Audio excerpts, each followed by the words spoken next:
Assalamualaikum warahmatullahi wabarakatuh. Innal hamdalillah nahmaduhu wa nasta'inuhu wa nastaghfiruh wa na'udzu billahi min sururi anfusina wa min sayyiati a'malina. May yahdihillahu fala mudhillalah wa may yudlilhu fala hadiyalah. Asyhadu an la ilaha illallah wa asyhadu anna Muhammadan abduhu wa rasuluh. Amma ba'du. Sahabat beriman yang insya Allah dirahmati oleh Allah, alhamdulillahirrabbilalamin. Pada hari ini kita masih diberikan kesempatan oleh Allah, kita masih diberikan waktu oleh Allah, dan kita juga masih diberikan beberapa banyak sekali nikmat yang diberikan pada kita. Yang saat ini alhamdulillah kita masih bisa bertemu atau berjumpa dengan bulan suci Ramadan, bulan yang berkah, bulan yang penuh kerahmatan dari Allah Subhanahu wa taala.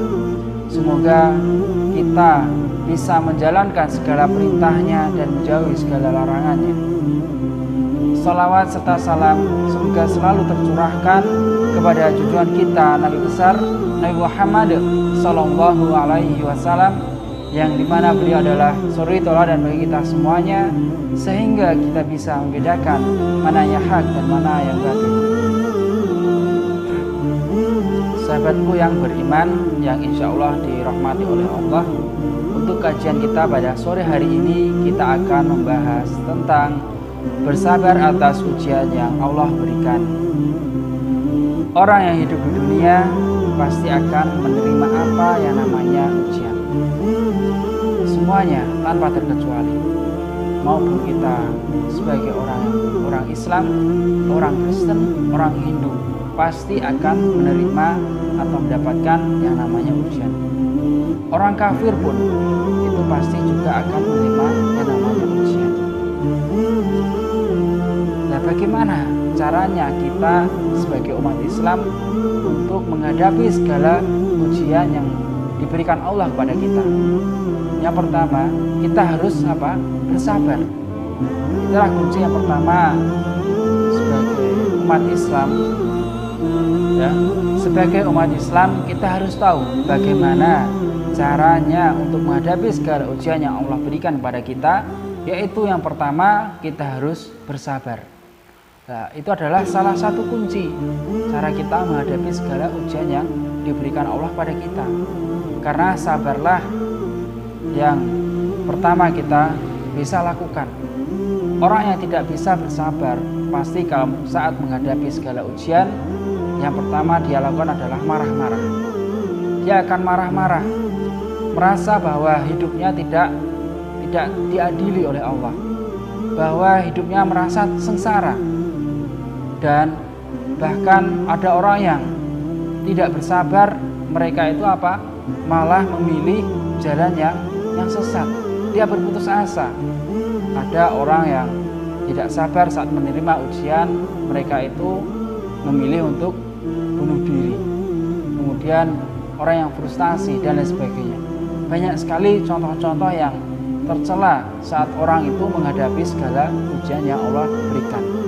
Nah, maka dari itu untuk diri kita sebagai umat Islam kita harus tahu bagaimana caranya kita itu menghadapi segala ujian yang Allah berikan. Kemudian kunci yang kedua cara kita menghadapi ujian yaitu kita harus ikhlas. Setelah kita bersabar, kita harus ikhlas. Ikhlas karena apa? Kita harus tahu. Karena segala ujian yang diberikan Allah kepada kita itu akan ada hikmahnya. Tidak mungkin Allah itu memberikan segala sesuatu pada kita, memberikan cobaan, memberikan ujian, memberikan musibah. Itu tidak ada hikmah dari balik semua itu. Pasti ada.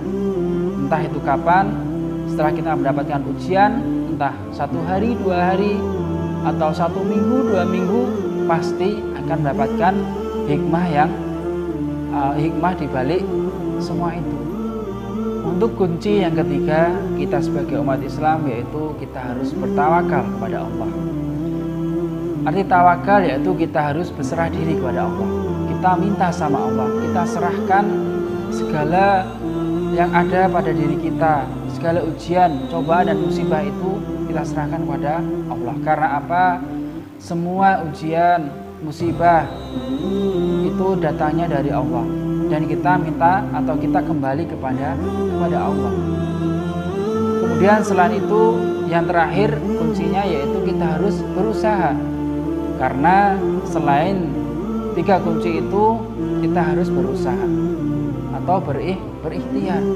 Usaha kita sebagaimana sebagai umat Islam, yaitu kita harus mencari jalan keluar atau mencari solusi untuk bagaimana cara menyelesaikan segala ujian yang Allah berikan pada kita.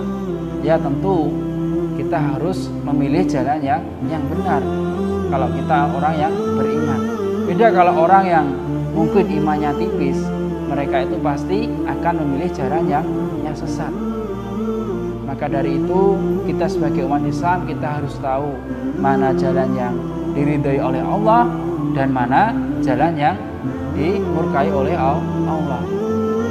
Sahabatku yang beriman yang insya Allah dirahmati oleh Allah, demikian tausiah yang bisa saya sampaikan. Semoga kita bisa mengambil pelajaran dari materi yang kita pelajari pada hari ini, dan semoga kita bisa menjadi manusia yang beriman, yang insya Allah selalu bisa menghadapi segala ujian, cobaan atau musibah yang diberikan Allah kepada kita dengan sebaik-baiknya, yaitu dengan cara kita harus selalu bersabar, kita ikhlas, kita bertawakal kepada Allah, dan kita selalu berikhtiar di jalan Allah yang diridhoinya. Sekian dari saya, semoga bermanfaat. Wassalamualaikum warahmatullahi wabarakatuh.